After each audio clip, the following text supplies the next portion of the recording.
ভাবুন, আপনি এক সকালে ঘুম থেকে উঠে দেখলেন আপনার ব্যাংক অ্যাকাউন্ট যেন নিজের মতো করে ফুলে উঠছে। সমস্যা নেই, দুশ্চিন্তা নেই, ইএমআই নেই, আর নেই সেই মাসের শেষে কত টাকা বাঁচবে এই চিন্তা। অদ্ভুত না? এটা স্বপ্ন নয়, এটাই সেই জীবন যেটার পথ দেখায় দ্য মানি গাইড, অনুষ্কা রাঠোদের লেখা এই বই। এই বই শুধু টাকা রোজগারের কথা বলে না, বলে টাকাকে কিভাবে নিজের জন্য কাজ করানো যায়। এখানে আছে 7টা ফিনান্সিয়াল টুল, 5 শক্তিশালী অধ্যায়, 4 চেকলিস্ট, আর সাথে এমন কিছু স্ট্র্যাটেজি যা ট্যাক্স, ইনভেস্টমেন্ট, লাইফস্টাইল সব কিছুকে সহজ করে দেয়। অডিও বুকটি শুরু হচ্ছে এমনভাবে যাতে আপনি শুধু শুনবেন না, নিজের জীবনে টাকা সামলানোর নতুন একটা দুনিয়ার দরজা খুলে যাবে। চলুন আজ থেকেই শুরু করি আপনার ওয়েলথ ফ্রিডম জার্নি। চ্যাপ্টার 1, টাকা ঠিক মতো না সামলানোর গোপন ক্ষতি। আমরা সবাই টাকা উপার্জনের চেষ্টা করি, কিন্তু অনেকেই জানি না টাকা উপার্জন করা সহজ, কিন্তু টাকাকে সঠিকভাবে সামলানো অনেক বেশি গুরুত্বপূর্ণ। অনুষ্কা রাঠোদ বলেন, টাকা না জানা মানে শুধু টাকা হারানো নয়, এটি মানে সময় হারানো, স্বাধীনতা হারানো এবং মানসিক শান্তি হারানো। আজকের দিনে অনেক মানুষ রোজগার ভালো, কিন্তু মাস শেষে হিসাব করলে দেখেন টাকা কোথায় গেল। এটাই সবচেয়ে বড় সমস্যা। টাকা ঠিকমতো না সামলানোর প্রভাব 1, স্বাধীনতা কমে যায়। যখন আপনার হাতে পর্যাপ্ত টাকা থাকে না, আপনি নিজের জীবনের সিদ্ধান্ত নিতে পারছেন না, চাকরি ছাড়তে ইচ্ছে হলেও পারেন না, নতুন কিছু শুরু করতে চান কিন্তু পারছেন না। টাকার অভাব জীবনের স্বাধীনতাকেই সীমিত করে। 2, মানসিক চাপ বাড়ে।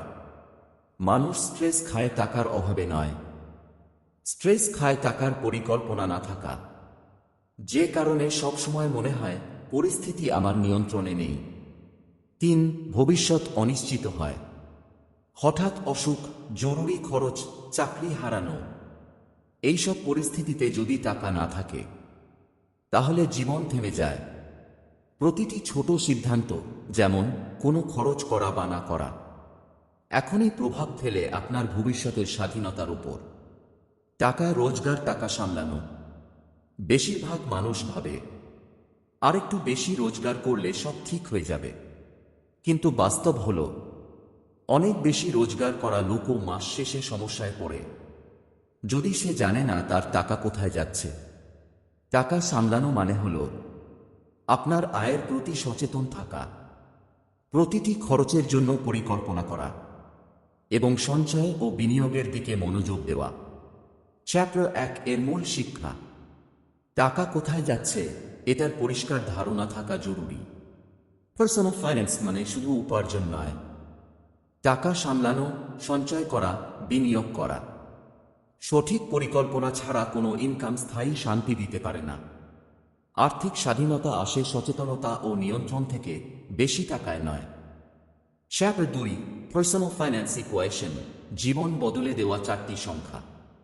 টাকা সামলানো মানে শুধু খরচ কমানো নয়, এটি মানে হলো আপনার আয়, খরচ, সঞ্চয় আর বিনিয়োগকে বোঝা ও নিয়ন্ত্রণ করা।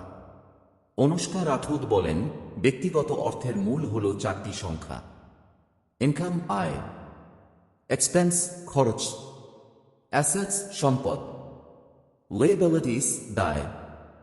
এই 4টির সঠিক সমন্বয় না থাকলে আপনি যতই আয় করুন, টাকা শেষের দিকে আপনার নিয়ন্ত্রণে থাকবে না। 1, ইনকাম আয়।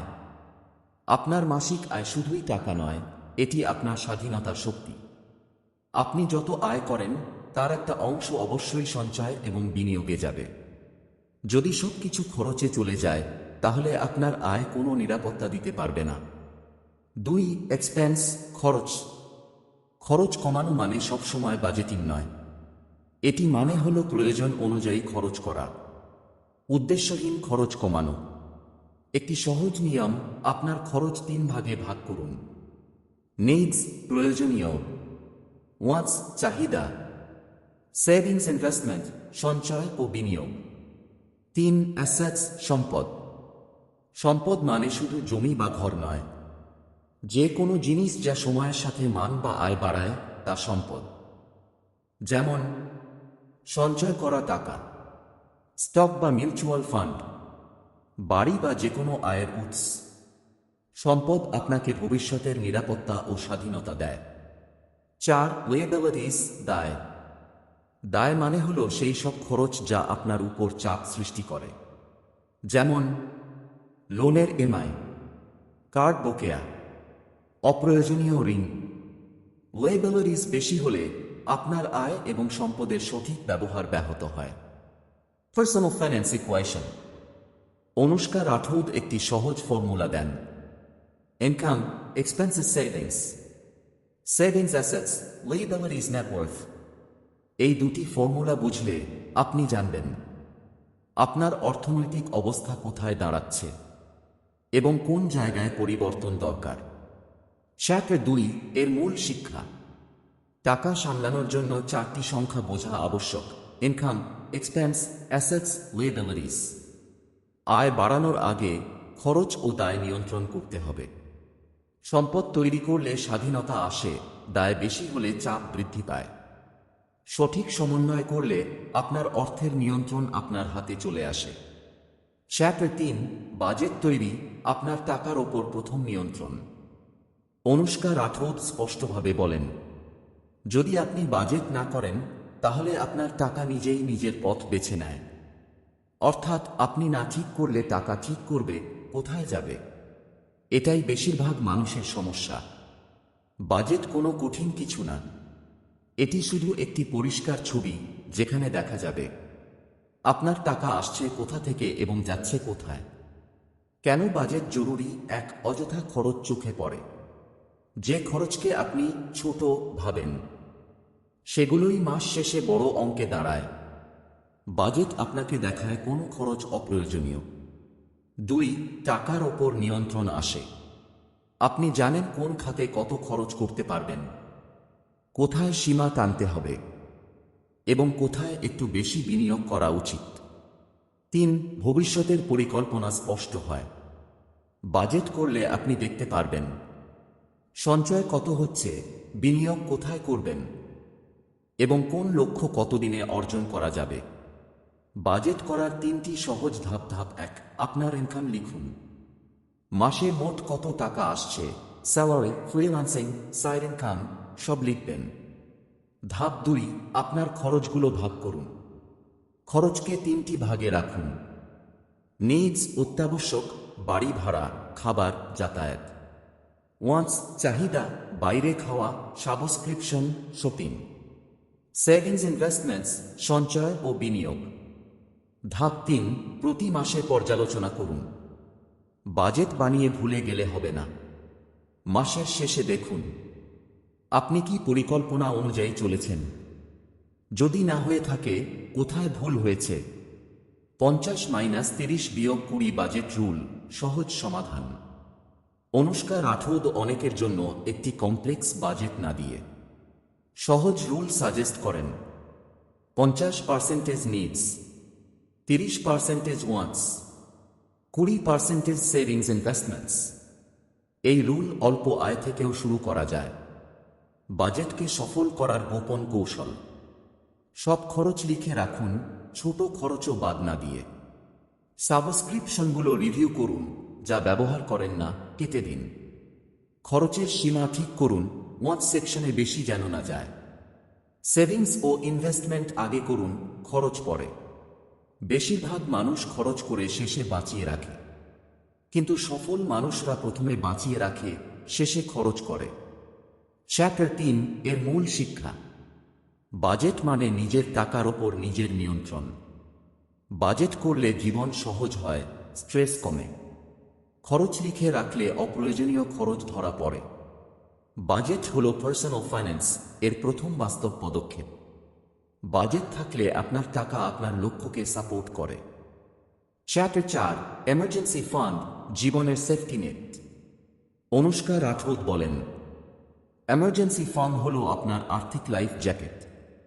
অনেকেই ভাবে জরুরি টাকা জমিয়ে রাখা মানে অযথা টাকা আটকে রাখা, কিন্তু বাস্তবে এটাই আপনার জীবনের সবচেয়ে গুরুত্বপূর্ণ ফান্ড। কারণ জরুরি সময় বলে কিছুই আগেভাগে জানায় না। চাকরি হারানো, অসুখ, দুর্ঘটনা, বড় খরচ। যখন এসব হঠাৎ আসে তখন আপনার বাকি সব প্ল্যান থেমে যায়। সেই সময় দাঁড়িয়ে থাকে শুধু এমার্জেন্সি ফান্ড। এমার্জেন্সি ফান্ড কেন এত জরুরি? এক, মানসিক শান্তি দেয়। জানেন যে কোনো সময় 2-5 মাস আরাম সঙ্গে পার করতে পারবেন। এই বিশ্বাস আপনাকে স্ট্রেস মুক্ত করে। 2, ঋণ নেওয়া থেকে বাঁচায়। জরুরি পরিস্থিতিতে ইএমআই, ক্রেডিট কার্ড, লোন, ধার এসবের ফাঁদে না পড়ে নিজের টাকাতেই সামলাতে পারবেন।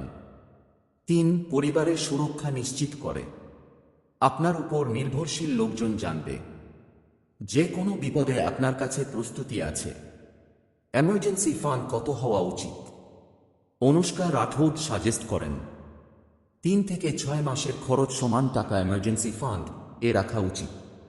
যেমন আপনার মাসিক খরচ যদি 20,000 টাকা হয়, তাহলে এমার্জেন্সি ফান্ড 60,000 থেকে 1,20,000 টাকা। যত বেশি দায়িত্ব তত বড় ফান্ড। এমার্জেন্সি ফান্ড কোথায় রাখবেন? এমার্জেন্সি ফান্ড কখনই ইনভেস্টমেন্ট নয়, এটি সহজে তুলতে পারা এবং নিরাপদে রাখা উচিত। Savings account, liquid fund, money market fund, feed, short term, যেখানে টাকা খুব দ্রুত পাওয়া যায় এবং ঝুঁকি শূন্য বা খুব কম। এমার্জেন্সি ফান্ড শুরু করার সহজ উপায়: 1, ছোট থেকে শুরু করুন। হয়তো সঙ্গে সঙ্গে 6 মাসের খরচ রাখার দরকার নেই। প্রথম লক্ষ্য 1 মাসের খরচ জমানো। 2, অটোমেটিক সেভিংস সেট করুন। স্যালারি পেলেই একটি নির্দিষ্ট অঙ্ক আপনার এমার্জেন্সি ফান্ড অ্যাকাউন্টে যাক।